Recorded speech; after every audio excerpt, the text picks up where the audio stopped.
Hazrat Malik bin Aus bin Hadathan Nasri narrates that Hazrat Umar bin Khattab radiyallahu anhu summoned me.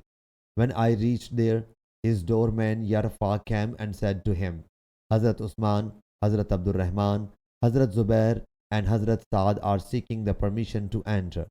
He radiyallahu anhu said, Yes, usher them in. After a while, the doorman came and said, Should I allow Hazrat Ali and Hazrat Abbas radiyallahu anhu to enter as they want to come in? He radiyallahu anhu said, Yes, usher them in. When they both have come in, Hazrat Abbas radiyallahu anhu said, O chief of the believers, kindly settle a dispute between me and him, Hazrat Ali radiyallahu anhu.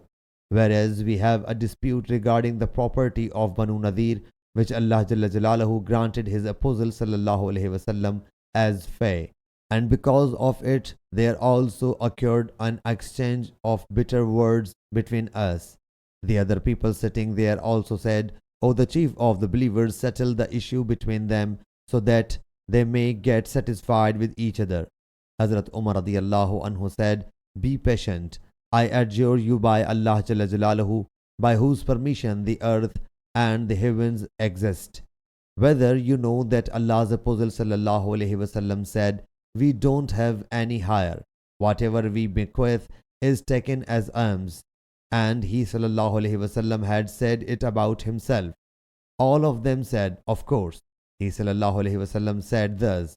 Hazrat Umar radiyallahu anhu then, facing Hazrat Abbas and Hazrat Ali radiyallahu anhu said, I adjure you both by Allah Jalla Jalaluhu, whether you know that Allah's Apostle sallallahu alaihi wasallam said thus.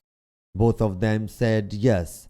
He thereafter said, Now I express the reality before you that Allah Jalla Jalaluhu specified His Apostle sallallahu alaihi wasallam in connection with the property of fay, whereas others did not get anything out of it, as Allah Almighty said, And whatever spoils Allah gave to His Apostle from them, you rushed neither horse nor camel upon it. Yes, but Allah gives control to His Apostle over whomsoever He pleases, and Allah can do everything. It is specific for Allah's Apostle sallallahu alaihi wasallam. Then by Allah others were not given any control of it. Yes, He did not amass it for Himself, but He kept on conferring it upon others and distributing it amongst you, till only this property, the garden of Khaybar Fadak and some pieces of lands in Medina Munawwara, has remained out of it. In addition, He would also disperse His wives the yearly subsistence out of this revenue and expend the rest of the revenue in the way of Allah Jalla Jalaluhu. And it was the practice of the Prophet sallallahu alaihi wasallam during all his life.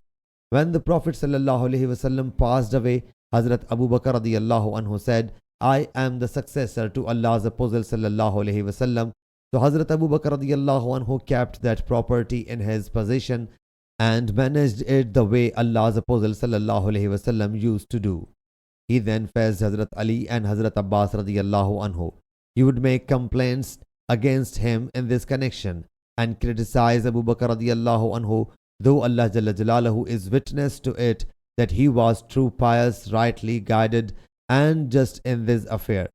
When Hazrat Abu Bakr radiyallahu anhu passed away, I am the successor to Allah's Apostle sallallahu alaihi wasallam and Hazrat Abu Bakr radiyallahu anhu.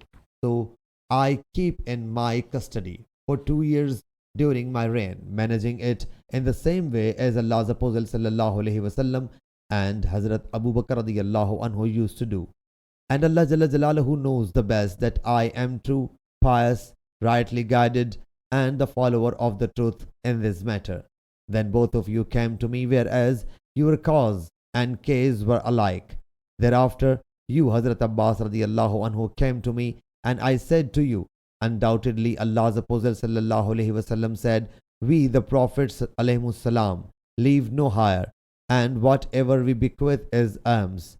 I then intended to hand over its management to you, and that's why I said, I intended to confide its management to you under an oath by Allah Jalla Jalaluhu, and pledge that you will manage it in the way as Allah's Apostle sallallahu alaihi wasallam and Hazrat Abu Bakr radiyallahu anhu would do, and as I have done it during my reign, otherwise I will not give it in your custody. You both said, hand it over to us, so I placed it in your custody. Now do you want me to give a decree contrary to it?